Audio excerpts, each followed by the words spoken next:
Oi, pessoal. E aí, respiraram, tomaram um café, passaram-se alguns dias. Então, a gente vai continuar aqui. E agora, nesse bloco, falar sobre o manejo, tá? A longo prazo, aí, ambulatorial da otite média com a efusão. Então, uma das coisas ali que já trazia em todos os guidelines, os consensos anteriores, né, a importância de deixar no prontuário uma documentação bem precisa, assim, sobre a evolução, né, quanto tempo tem de evolução, qual a lateralidade e quais os fatores de risco envolvidos aí, customizados, que você avaliou para cada paciente. O guideline do NICE traz muito forte essa coisa da clínica ampliada e de incluir os pais ali em todo o processo, né, da troca de informações. Então, ele cita bastante para você organizar e passar as informações de uma maneira bem clara, com as possibilidades, né, e é por isso que eu falei muito da gente lembrar sempre da história natural e identificação dos fatores de risco para sempre dividir. E aí ele traz também de uma forma interessante que, conforme a idade da criança, você explica para ele também, né, para a criança, numa linguagem acessível para a criança, certo? Inclusão do paciente também na consulta. E aí, uau, muito assustador isso aqui, parece muito difícil, mas calma, Beth, que eu vou explicar, tá bom? Não é difícil, mas eu já coloco tudo de uma vez, e aí eu acho que ajuda a organizar a sequência do raciocínio, tá? Então lembra assim, a principal preocupação nossa a curto e médio prazo não é que tenha uma condução amortecida da onda sonora, que isso cause uma perda auditiva com potencial prejuízo para o desenvolvimento, né? Então, primeira pergunta que vocês vão fazer, essa criança com esse diagnóstico tem um desenvolvimento de fala e linguagem normal ou tem um atraso? Primeira pergunta. Se ela tem o desenvolvimento normal, ela tem um desenvolvimento normal, mas ela tem fatores de risco para em algum momento evoluir com um atraso do desenvolvimento, algum agravante para o desenvolvimento? Então, são essas duas perguntas. Se ela tiver, a abordagem já é fazer um encaminhamento precoce para o especialista, porque aí vai ser uma decisão conjunta já com o especialista. Então, aí ele coloca lá, ou deve chegar no otorrino em até 3 meses, tá? E aí a gente já pede uma avaliação, uma audiometria, nesse período, para já chegar no especialista com avaliação, e mais importante, a gente vai encaminhar para intervenção com uma fono especializada nessa idade, para promover, então, se tiver um atraso, ela vai fazer uma intervenção já como secundária, né, ou realmente uma intervenção preventiva mesmo, um acompanhamento preventivo, tá, de estímulo precoce. Bom, não, a criança não tem atraso e não tem fatores de risco identificáveis. Aí, daqui a pouco eu vou esmiuçar aqui que cada etapa eu sou, desse fluxograma, mas eu quero só que vocês entendam o raciocínio completo. Então, ela não tem atraso e nem fator de risco. Eu vou observar, lembra que tem uma chance grande de resolver espontaneamente a infusão? Então, eu vou esperar 3 meses e aí eu vou reavaliar. Aí eu vou reavaliar tudo, vou avaliar desenvolvimento e vou avaliar a otoscopia, se tem característica da persistência da efusão. Persistiu a efusão? Não. Então, essa criança volta para consultas de puericultura, já resolveu. Persiste a efusão? Aí, próxima pergunta. Essa criança tem alteração estrutural de membrana timpânica? Daquelas que são médio e longo prazo. Lembra do slide? São coisas mais importantes ali de risco, né?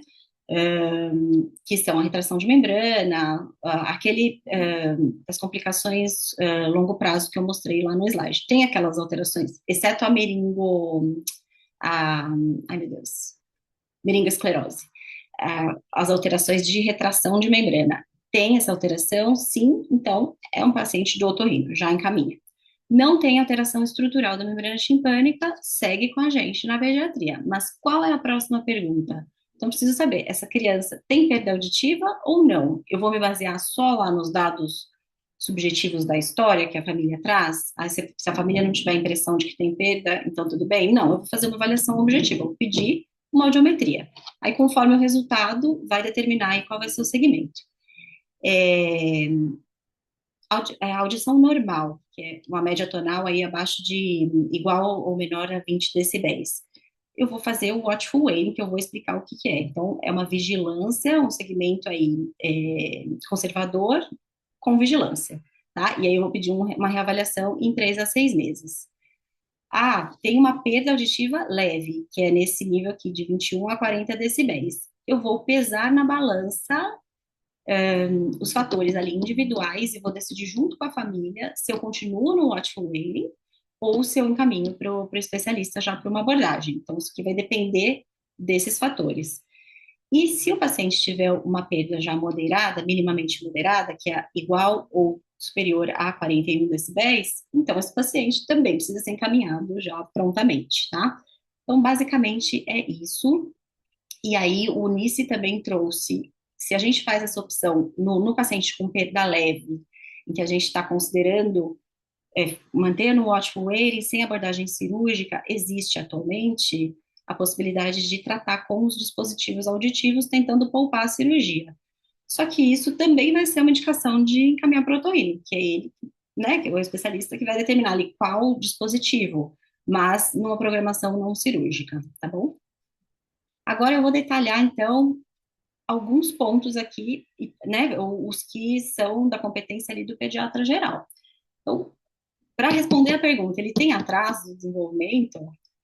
Vocês já estão craques, que a gente fez oficina, a gente fala isso toda hora. A gente vai usar instrumentos objetivos, né? Então, no mínimo, e aí, como vocês estão treinando já na rotina com todos os pacientes, quando tiver uma criança em atraso, vocês já vão ter um feeling mais apurado ali para perceber. Então, a triagem mínima é com o instrumento da caderneta, mas lembre, ele tem um descritor de cada domínio do desenvolvimento. Então, para esse caso aqui que a gente quer responder, vão ser poucos descritores. Aí a gente pega lá os milestones do CDC, que a Sociedade Brasileira traduziu e tem o material disponível, que vão ter mais descritores. O da cartilha AJC, do que é o mesmo material, tem até mais descritores, então a gente pode olhar. E aquela coisa, né? Pega lá os descritores, vou programar essa consulta, vou levar os materiais para avaliar, vou começar já a consulta avaliando. Lembra de todas essas dicas para vocês terem bastante substrato para ter a resposta. Ele tem um desenvolvimento da fala normal ou não. E aí, aqui, a gente vai implementar aí com vocês essa abordagem do desenvolvimento, que já é um pouco avaliação da interação ali da díade, né, do cuidador com a criança, e já uma questão com intervenção ali, que é o cuidados do desenvolvimento da criança, CDC, que é do Ministério da Saúde. Vocês vão aprender mais sobre isso ao longo do ano. Então, usar todos esses instrumentos para responder a pergunta. E aí, a segunda pergunta é: não, tudo bem, o desenvolvimento está normal, mas eu quero perceber se a criança tem fatores de risco para prejudicar o desenvolvimento ao longo. Então, se a criança tiver uma perda auditiva permanente ali, uma perda neurosensorial, já diagnosticada, fator de risco. Se ela tiver uma outra deficiência sensorial, uma deficiência visual definitiva, não passível de correção, é um fator de risco. Se ela tiver algum distúrbio do neurodesenvolvimento já diagnosticado, já em investigação, aí espectro do autismo, TDAH, um déficit intelectual, uma dificuldade escolar importante, ela já entra como risco também. Desordens genéticas que já se sabe, né, sabidamente com prejuízo cognitivo, como exemplo, síndrome de Down, ou malformações craniofaciais que tem como evolução aí bem frequente otite com efusão, perda auditiva, que seria a principal aqui, fenda palatina, como exemplo. Então, a gente vai avaliar, tá aqui, então eu caracterizo risco, e aí ele entra naquele fluxograma de encaminhamento precoce. Bom, aí agora eu mudo ali para a parte ali do fluxograma, que essa criança ficou com a gente, estava desenvolvendo normal, não tem alteração de membrana timpânica, e a gente vai solicitar audiometria. Aqui, gente, é aquilo que eu comentei com vocês, que vocês assistem a aula e na hora lá de avaliar o paciente, dá muita dúvida qual exame pedir. Eu percebo realmente uma angústia de vocês. Vocês tiveram a aula e não lembram. Tudo bem, gente, tranquilo. O que que a gente vai pensar que são essas opções aí que a gente tem no HU, né, disponíveis, e aí como que a gente vai escolher para nossa criança? Então, aí eu vou mostrar para vocês como que funciona, mas basicamente pensar assim, vai depender da idade da criança, não da idade, do desenvolvimento da fala da criança e da cooperação do paciente. Então, vou explicar como funciona cada uma, e vocês, quando estiverem com os pacientes, vocês vão sempre pensar, se a criança vai dar conta de fazer dessa maneira, e aí adaptar o pedido, tá bom? Aí, assim, vou explicar para uma criança mais velhinha, assim, escolar, que tem uma boa interação, compreende a conversa, você vê que conversa bem com você, tá? Mas caiu ali na indicação da gente solicitar o exame. Então, como que vai fazer? É muito parecido com o que se faz no adulto, né? Ela vai entrar numa cabine, vai pôr aí um fone, e a fono vai ficar lá do lado de fora da cabine, oferecendo para a criança, hora à direita, hora à esquerda, os sons nas frequências aqui, porque aqui é o campo auditivo, né? No eixo horizontal as frequências e no eixo vertical o volume. Então, a fono vai oferecer para testar ali os limiares aqui da zona de conversação, então, nas frequências e no volume. E aí ela vai falar, tá, quando você escutar, levanta a mão direita, levanta a mão esquerda, e a criança vai entender e vai colaborar. Ela vai começar com um volume maior e vai diminuindo, diminuindo, até que a criança para de escutar. E aí, esse vai ser o limiar auditivo, né? O volume mínimo em que ela ainda escutou, ela vai captar o limiar auditivo, ela vai registrar aqui no audiograma, certo? Que é isso que vocês conhecem. E aí, ela vai calcular a média tonal entre todas as frequências aí de campo de fala, né? De zona de conversação, e vai dar um resultado final ali, que é isso, aquele dado que a gente usou no fluxograma. Então, é uma audição menor, um limiar menor do que 20, é uma audição normal, entre 21 e 40 é uma perda auditiva leve, e maior ou igual a 41, uma perda auditiva no mínimo moderada, que é o que a gente precisa para classificar, não precisa classificar além disso, né, em grave, tá? E aí começamos a adaptação, aquela era uma escolar que colaborava. Aqui, esse sapeca bagunceiro, ele vai achar chatíssimo aquele esquema lá da cabine, levanta a mão, putz, ele pode até compreender, mas vai fazendo como é depois, ele vai se entediar. Então, o que que a gente adapta aqui? A gente vai fazer uma audiometria condicionada. Tonal é tonal, condicionada ou tonal lúdica, o nome. Porque justamente você vai fazer ficar mais colorido ali para esse nosso paciente brincalhão, para pré-escolar, né? Então, o que que acontece? Geralmente são duas fonos, aí vai entrar uma fono para dar os comandos, para explicar, e aí ela vai apresentando a frequência naqueles volumes, as várias frequências e nos volumes, mas com comandos ali para fazer a brincadeira, entendeu? Então aí ela vai avaliando se ele está escutando ou não, conforme ele se interessou, ela conseguiu condicioná-lo para se interessar na brincadeira, para responder, tem certeza que ele está compreendendo e fazendo, aí ela vai avaliando os volumes, tá? Então essa é a tonal condicionada. E aí é esse perfil de paciente aí para o qual a gente vai pedir esse tipo de audiometria. Aí pensa esse bebê vai compreender ali, fazer, faz essa tal brincadeira, né? Então, assim, ele não tem a compreensão ainda, a interação para compreender a- os comandos ali, para manter uma concentração, para continuar ali fazendo a brincadeira. Então, a gente vai pedir, como que a gente vai testar isso? A gente vai usar instrumentos que cada instrumento desse representa uma frequência ali da zona de conversação, e a gente vai fazer o estímulo fora do alcance da visão, é muito o que a gente faz no consultório também, né? Fora do alcance da visão, para não falsear, e a gente vai oferecendo à direita, à esquerda, e avaliando se o paciente localiza, se ele reage àquele som, tá? Então, é uma avaliação muito mais subjetiva. Aí, como que fica lá o preenchimento? Então, não vai ter o audiograma, aí a fono vai colocar. Primeiro, ela vai fazer o estímulo forte, ver se ele reage. Aí, ela vai diminuindo a intensidade para moderada e, por fim, ela vai fazer um estímulo fraco e ver se ele reage. Então, se ele reagir aos vários instrumentos em estímulo fraco, isso permite à fono fazer um laudo que afasta perda moderada a profunda, mas isso não consegue afastar, descartar perda auditiva leve, tá? Mas o principal ali, que seria o mais crítico, né, de aí já ter o encaminhamento, a gente consegue afastar, tá bom? Então, para lactentes ou para crianças que têm um atraso do desenvolvimento que não vão conseguir colaborar, é um exame que a gente acaba pedindo. Às vezes a gente acaba não só no lactente, mas no que a gente acha que não vai conseguir ser condicionado. Tem um atraso importante, aí a gente fala, vai ser um dado, o dado possível aí que a gente vai conseguir. Bom, aí entra um complemento, né? Porque sempre a gente vai decidir por um desses três que eu expliquei. Mas, para alguns pacientes, a gente vai conseguir adicionar essa audiometria vocal, que é muito interessante. Por quê? Ela é tida como uma audiometria funcional. Vou explicar o porquê. Aí os outros nomes que podem aparecer aí nos pedidos fora, né? Logoaudiometria ou testes de fala.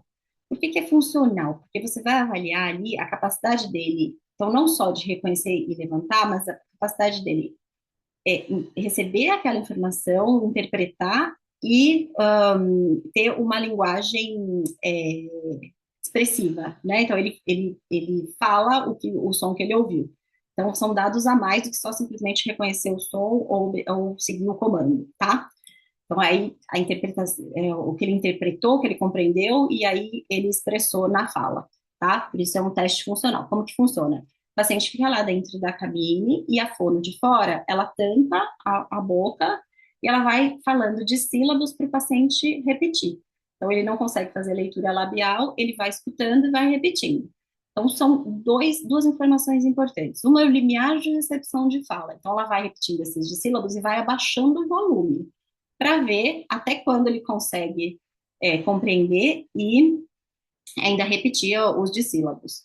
E o outro, ela vai mantendo um volume fixo de conversação ali, 40 decibéis, e vai repetindo e vai ver. E aí vai fazer uma lista fixa e vai pedir para ele repetir e vai ver o percentual de acerto da repetição das palavras. Então, são duas informações legais.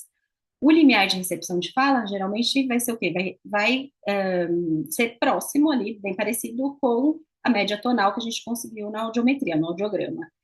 E por isso que é funcional, olha, esse índice percentual de recepção de fala, ele traz essa informação, né? Então, pensa aqui, se ele conseguiu reproduzir 92 a 100% das palavras, ele provavelmente não tem nenhuma dificuldade para compreender a fala. Vamos olhar o pior aqui. Se ele conseguiu repetir só 50%, provavelmente ele é incapaz de acompanhar uma conversa. Então, é esse dado interessante que traz aqui na interpretação desse exame, tá? Então, sempre que vocês acharem que a criança vai conseguir, né, ela tem esse nível de desenvolvimento para poder repetir os dissílabos, né? Aí a gente vai pedir. Então, geralmente, para o pré-escolar, ele vai conseguir fazer. Então, é uma coisa que a partir ali do pré-escolar e essa capacidade aí de cooperação, a gente acrescenta porque ajuda bastante na avaliação. Enfim, aqui deixei um resumo para vocês conferirem, tá? Não vou repetir. E assim, aí aquele que tá bravo, não, a fono vai colocar impossível, não foi possível condicionar, ele não colaborou, estava irritado, bravo, atirando coisa, não rolou. O que vai ser, né? O que a gente faz para fazer uma avaliação, uma prova auditiva para esse paciente? Então, geralmente, até a fono deixa ali no laudo, né? Não foi possível condicionar e sugere-se uma avaliação objetiva da audição. Com o quê? Com um potencial evocado, que é o BERA ou PEAT, né? Então, é um potencial evocado. Vai fazer aqui um clique sonoro e vai ver a onda eletroencefalográfica que é feita até o tronco encefálico. Então, isso traz uma informação, né? A gente pensar específico dessa aula, né? O que vai estar alterado se tiver uma perda condutiva, uma latência, tem uma latência maior aqui, uma duração maior das ondas um e 2, né? E isso indica um prejuízo da condução da onda sonora, tá? Mas não tem nada de funcionalidade, né? É um potencial, então a gente não avaliou o quanto isso, se ele tiver normal, mas o quanto ele consegue receber o som, interpretar e reproduzir, não vai ter avaliação sobre essa funcionalidade. Mas pode ser o único dado que a gente vai conseguir obter. Bom, aí agora falando sobre especificamente o Watchful Waiting, vou dar essas pinceladas lá naquele fluxograma para ficarem claros alguns pontos, né?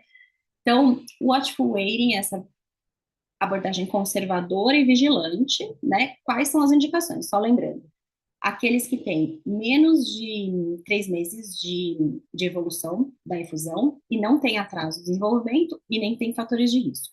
Ou aqueles pacientes que não têm perda auditiva, ou os pacientes que têm uma perda auditiva leve, em que a gente fez a opção de ainda não encaminhar, tá? Abordagem conservadora. O que que implica? E assim, e aí a gente vai pensar, né? Isso aqui, o muito é uma poricultura plus, assim, que a gente vai falar muito sobre um estímulo adequado de fala. Mas deixa eu pensar, mas mesmo naquele que ainda não tem perda auditiva, não tem atraso, eu vou fazer isso? Mas lembra que a perda auditiva, se ele tem um diagnóstico de oclusão, a perda auditiva pode ser de uma maneira flutuante. Então, naquele momento fez o exame e não tem, mas então ele está em risco nesse período em que ele está em observação. Então, vale a pena esmiuçar ali, ver como que são as interações e conversar bastante sobre esse estímulo, tá? Então, basicamente, a gente conversa muito sobre isso, né? Mas é abaixar na altura da criança, falar com um volume um pouco mais alto, repetir quando não for compreendida. Então, dar um padrão de fala, devolver um padrão de fala correto, não ficar repetindo se a criança errar, que é aquela coisa fofa que às vezes a família tem a tendência a repetir, né? Então, devolve um padrão correto de fala, fala mais devagar um pouco para a criança perceber aqui, né, as nuances ali, o movimento da boca, ela aprende muito por imitação. Leitura para a criança é uma das coisas mais interessantes para o desenvolvimento da fala. A mínima tela e dispositivo e minimizar também ruídos de fundo, porque o ruído de fundo compete ali com o estímulo que você está dando, isso pode ser prejudicial. E aí, muito nesse mesmo raciocínio, né? Na escola, uma posição preferencial ali perto da professora, e tem esses dispositivos, mas aí vai ser mais porque tem a perda documentada leve, né? Que não é tão fácil de conseguir, mas são os dispositivos de amplificação da voz da professora. Então, isso não é muito uma realidade nossa, só para vocês saberem que pode, né? Que vai ser um input melhor ali para a criança que está ao longo dessa vigilância, tá?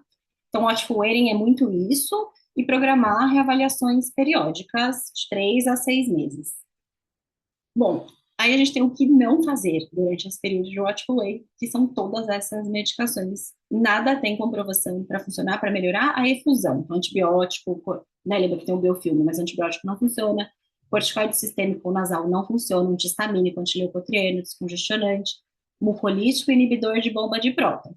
Não funciona para melhorar a efusão. Você vai poder usar se tiver uma indicação estabelecida, né? Então, aquele nosso paciente que pediu o spray, estava com a rinite persistente grave, ele tem que tratar com um corticoide nasal. Tem a indicação, mas é porque por conta da rinite. E não simplesmente fazer com o objetivo de melhorar a efusão, certo? Então, isso das medicações. Aí, existe esse dispositivo que é uma possibilidade para aquele paciente com perda leve no período de watchful waiting, são manobras aqui com um dispositivo. Então, o paciente vai tampar uma narina e com a outra ele vai expirar através da narina para encher esse balão. Então, é um device próprio, que é para isso. E fazendo essa pressão positiva, que ele vai promover a abertura da tuba auditiva. Então, ele vai cumprir ali com esses exercícios o que a tuba não está dando conta de fazer. Lembra? Tem a disfunção tubária. Então, é isso, fazer umas 2 vezes por dia. Aí, quais são as considerações aqui? Vai ser perigoso, está contraindicado se o paciente tiver secreção, aquele paciente rinitento com muita secreção sempre, ou isso não pode, ou nos períodos de infecção, né? Não pode fazer, porque você vai promover, senão você promoveria um refluxo ali da secreção do conteúdo para o ouvido médio, não pode. Então, aí já é uma coisa que metade não vai conseguir, né? E outra coisa é a técnica, que tem que ser uma criança que entenda, que faça direitinho a técnica, e outra coisa que, imagina, a gente deve ser chatíssimo, né? Tem que ser uma criança muito madura, conscientizada para lembrar de fazer com a técnica e uso regular. Então, assim, não, a gente no AGEP ele não vai fazer isso, mas é bom vocês saberem que existe essa opção, tá? Aí agora eu vou falar naquele ponto do fluxograma em que é o watchful waiting, que ele tem a perda auditiva leve, e a gente vai pôr na balança. Esse paciente eu continuo com ele, fazendo as intervenções, as reavaliações cada 3 meses, ou eu já encaminho. O que que vai entrar nessa balança? É meio óbvio isso aqui também. Então, se a criança tiver uma idade abaixo de 3 anos, que é aquela idade de franca aquisição de fala e de linguagem, mais arriscado, né? Essa efusão pode trazer ao longo mais prejuízo. Se a criança é muito sintomática, tem muito prejuízo em qualidade de vida, pesar na balança. Se a criança faz otite média recorrente, poxa, isso prejudica muito a qualidade de vida, faltas, falta dos pais ao trabalho, né? Então, isso pode pesar bastante. Aí, só lembrando da classificação, né? É mais de 3 episódios em 6 meses, igual ou maior a 3 episódios, e igual ou maior a 4 episódios nos últimos 12 meses. E fatores que a gente já até comentou que diminuem a chance de resolução espontânea. Então, é a lateralidade, né? Então, se for um processo bilateral, diminui a chance. E se for um processo unilateral, com mais de 6 meses de duração, ou uma duração cumulativa maior de 6 meses nos últimos 12 meses. Tá? Então, isso pesa mais por um encaminhamento. E o início no verão ou outono. Bom, e aí tem a consideração aqui que no watchful waiting a gente pode, então isso é uma coisa que vai implicar aí nessa decisão, né, que atualmente a gente pode ter os dispositivos auditivos naquele em que a gente, ou que tem o paciente que tem a perda leve e a gente optou por continuar uma conduta conservadora, mas vai ser um encaminhamento para otorrino também, mas por uma possibilidade aí não cirúrgica conservadora, que são quais, né? Aquelas próteses removíveis que aí são para amplificar o som, mas com condução aérea. Então ele vai passar através ali da efusão. Lembra qual que é a efusão que permite uma transmissão melhor da onda sonora? É a que tem um líquido mais fluido e a presença de bolhas de ar. Então, nesses casos, né, aí vai funcionar bem essa prótese removível, e aí é uma possível indicação, isso pode poupar. Então, você dá mais um tempinho para ele resolver a efusão, sem que ele tenha o prejuízo do desenvolvimento. Então, é uma coisa para conversar com o otorrino. E para casos em que o processo é mais, a efusão aí já é mais viscosa, uma perda auditiva mais profunda, aí uma opção, ou para o paciente que não tolerou a prótese removível, é usar soft bands, né, que aí é um mecanismo de condução óssea.